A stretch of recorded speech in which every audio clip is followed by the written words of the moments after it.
खान साहब, सबसे पहले तो मुझे ये बताएं कि आपके घर के बाहर हंगामा आ रहा है, हम सब ने देखी अपनी टीवी स्क्रीन्स पर भी। आपके घर के अंदर क्या हालात हैं? ये सारे शेल्स पड़े हैं, ये जरा देख लें। पहले ये देख लें कि ये सारे गैस शेल्स घर के अंदर से हमने उठाए हैं। तो बहरहाल मैं मेंटली तैयार हूं कि किसी से आज उन्होंने पूरा जोर लगाया हुआ है, तो और रेंजर्स को भी बुला लिया है। अब ये है कि पाकिस्तानी फौज को ये जुल्म ही अब हो रहा है कि पाकिस्तानी फौज को डायरेक्टली पाकिस्तान की सबसे बड़ी पॉलिटिकल पार्टी का आमना सामना करवा रहे हैं। आपके मुखालिफिन बार बार आप पे तनकीद कर रहे हैं। आपसे कुछ देर पहले भी मरियम नवाज ने कहा कि आप जेल जाने से डरते हैं। आपको लगता है कि जेल ना जाने से, ये इस वक्त गिरफ्तारी ना देने से आपकी जो सियासी मुहिम है उसको नुकसान पहुंचेगा? कोई नुकसान नहीं पहुंचेगा। वो अपने वालिद साहब को पहले याद कर लें कि 2 दफा इस मुल्क से झूठ बोल के बाहर भागे हुए हैं। आप बार बार कस्टोडियल टॉर्चर की भी बात करते हैं। आपको डर है कि अगर आपको अरेस्ट किया जाता है तो आप पे किसी किस्म का टॉर्चर होगा? जेल में क्या होता है मुझे तो नहीं पता। तैयार हूं मैं जेल के लिए, हर चीज के लिए तैयार हूं। इंसान को होना चाहिए हर चीज के लिए तैयार। आपको अरेस्ट करने की सूरत में आपकी पार्टी की क़यादत कौन संभालेगा? आपकी जगह कैंपेन कौन चलाएगा? मैंने एक कमेटी बना दी है जो संभालेगी सब कुछ मेरे बाद। और उसके अंदर हमारे जो एक डे टू डे रनिंग करेगी और फैसले करेगी। आपको लगता है कि सारी सिचुएशन में इस्टेब्लिशमेंट इन्वॉल्व्ड है या नहीं है, या उनको इन्वॉल्व होने पे फोर्स किया जा रहा है? देखिए, एस्टेब्लिशमेंट के बगैर ये तो एक दिन ना गवर्नमेंट में रहे। ये तो एक दिन नहीं रहेंगे जब ये पीछे से उन्होंने हाथ उठाया। और मुझे अफसोस ये लग रहा है कि नवाज शरीफ से जो वादे किए गए थे वो ये वादे पूरे किए जा रहे हैं। जबकि जब ये आर्मी चीफ की तैनाती हो रही थी तो तब जो मुझे तो ये लग रहा है, और ये इतना अफसोसनाक चीज है कि कौन सा मुल्क है जो कि अपने मेन फौज और अवाम के बीच में इतना बड़ा फासला पैदा कर देता है। और अब रेंजर्स आएंगे तो क्या होगा? सारी कौम को तो सामने आ जाएगा ना। मेरा क्या होगा? मैं जेल में चला जाऊंगा। खान साहब, पीडीएम का समझ आता है कि आपके डिसअपियर होने से, सीन से उनको फायदा होगा। आर्मी चीफ को क्या फायदा हो सकता है? देखिए, मुझे कोई समझ नहीं है इसकी। मैं खुद हैरान हूं कि ये तो अजीब ही कोई माहौल बन गया पाकिस्तान में। लेकिन मुझे इस आर्मी चीफ की नहीं समझ आ रही कि वो क्यों बैक कर रहे हैं।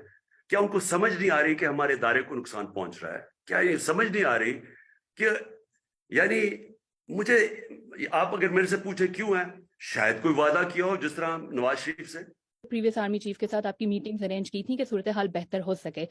क्या मौजूदा आर्मी चीफ के साथ भी बातचीत की, एस्टैब्लिशमेंट के साथ बातचीत की, कहीं कोई कोशिश की जा रही है आपकी तरफ से? कोई कोशिश नहीं की जा रही, लेकिन एक पॉलिटिकल पार्टी हमेशा अपने रास्ते खोलती है। और क्या चाहती क्या है? मैं जनरल बाजवा से भी क्या मिलके क्या कहा था? इलेक्शंस करवा दो, मुल्क को बचा लो। जब तक पॉलिटिकल स्टेबिलिटी नहीं आएगी, इकोनॉमी तो स्टेबलाइज नहीं करने लगी। तो मैं बाजवा से भी ये कहा था, इनको भी हम यही मैसेज पहुंचा रहे हैं।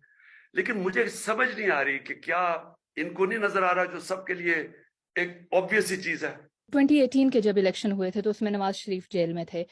आपको लगता है कि अभी अगर इलेक्शन होते हैं और अगर आप जेल चले जाते हैं तो उस वक्त की पीएमएलएन की तरह आपकी पार्टी भी कामयाब नहीं हो पाएगी इलेक्शन में? देखिए, नवाज शरीफ को जेल हुआ था पैनमा की इंटरनेशनल इंकशाफ पैनमा पेपर्स में। जेल में जाना भी जेल होता ना। जेल में अगर आप जाएं कि आपने मुल्क का पैसा मनी लॉन्ड्रिंग करके मुल्क से बाहर और बड़े बड़े महंगे फ्लैट्स में रहो और एक रसीद ना दिखा सकें, तो वो अवाम का रद्द अमल आता है। अवाम आपके साथ नहीं खड़ी होती। लेकिन जेल में इसलिए डालना इमरान खान को कि जनाब कोई 80 में से कोई केस इसके ऊपर आ जाए, और कोई केस भी, एक केस नहीं है। तो जब पब्लिक मानती नहीं है, पब्लिक मुझे 50 साल से जानती है, 50 साल से पाकिस्तान कौम जानती है मुझे।